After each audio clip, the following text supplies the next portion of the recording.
It's rough. 49ers 28, Seahawks 16. Drew Lock, 269 yards, 2 TDs, 2 interceptions. Brock Purdy, 368, 2 TDs, and an interception. Brock Purdy was pretty good. Drew Lock was good by Drew Lock standards.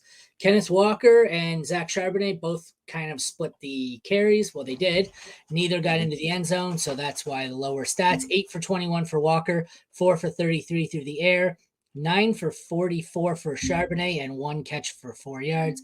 CMC does what CMC does.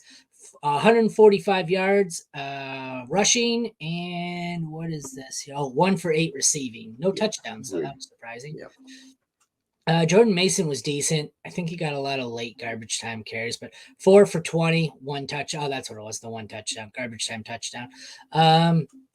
Receivers here, the revolving door of which Seahawk to start at receiver continues to revolve or to change. We have Lockett goes 6 for 89. DK goes 2 for 51, saved by a touchdown. JSN goes 4 for 25. That is a scary situation there. The Niners' Debo is awesome again. He has a rushing touchdown on a goal line carry. Receiving, he goes 7 for 149 and a long-ass touchdown where nobody decided to cover him.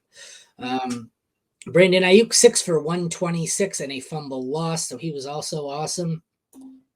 Colby Parkinson was surprisingly good because of a touchdown, 2 for 28 and a touchdown.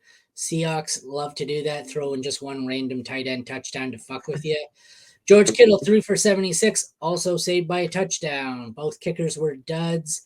Seahawks defense was tolerable, 1 interception, 3 sacks, a fumble forced, and 1 recovered. And the 49ers were pretty good considering the matchup. 2 picks, 4 sacks, and a 4th down stop. This one's got a lot to dissect and digest. What are your thoughts here? I mean, it seems to be the Niners, you start Purdy, you start McCaffrey, you start both receivers, and you start Kittle. It's pretty easy, and then you avoid everyone else. Whereas the Seahawks, that's a fucking cluster at running back or receiver. That's a fucking cluster at running back. You're disregarding all the tight ends. The Seahawks are a fucking mess, and you're the Seahawks guy, so you tell me. Yeah, it's a lot of fun for Seahawks fans right now. So this was my worry with Drew Lock is there's going to be some freaking issues in this game, and there was. Because he's not Geno Smith. We saw the offense look really good against Dallas last week. And then this week, Geno Smith was going against them. Geno Smith's out, and then insert Drew Lock. And it's just chaos. Like, he had some good moments in this game, but he also had some really bad moments, which that's Drew Lock. That's what he does. Moving forward, I don't know. They play Philadelphia next week. And if Geno Smith's going to play, I'm going to have a lot more confidence in this offense because Philadelphia's defense is just not good.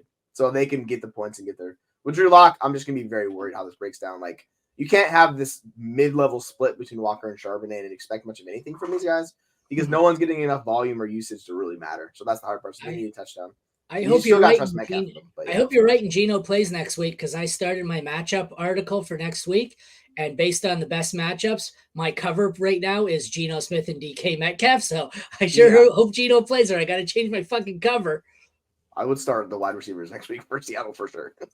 Yeah, I went with DK because he seems to be the most consistent. But yep, I don't know the running backs. Like it seems like you don't get none of them kill you, running backs or receivers. But it seems like you really need a tight end for any of them to be good. A tight end, a touchdown for any of them to be good. Sorry.